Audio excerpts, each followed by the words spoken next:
કરીએ હવામાન નિષ્ણાત નબાલાલ પટેલે મોટી આગાહી કરી છે। 15 ઓગસ્ટ સુધી ગુજરાતમાં વરસાદ પડી શકે। 16 થી 24 ઓગસ્ટ દરમિયાન ભારે વરસાદની આગાહી કરવામાં આવી છે। 25 ઓગસ્ટે વધુ એક સિસ્ટમ સક્રિય થશે। વરસાદી સિસ્ટમને પગલે ભારે વરસાદ પડી શકે છે। 30 ઓગસ્ટ સુધી ગુજરાતમાં મુશળધાર વરસાદની આગાહી કરવામાં આવી છે।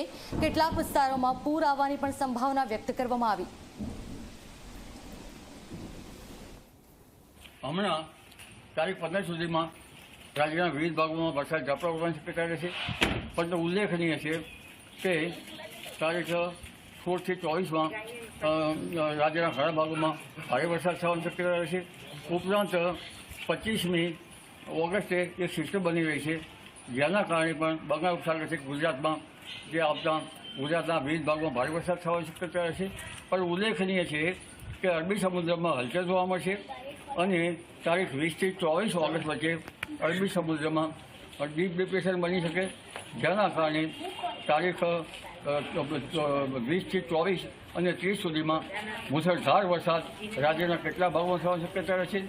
કેટલાક ભાગોમાં પૂર આવવાની શક્યતા રહેશે અને આ વરસાદનું વહન જબરું હશે।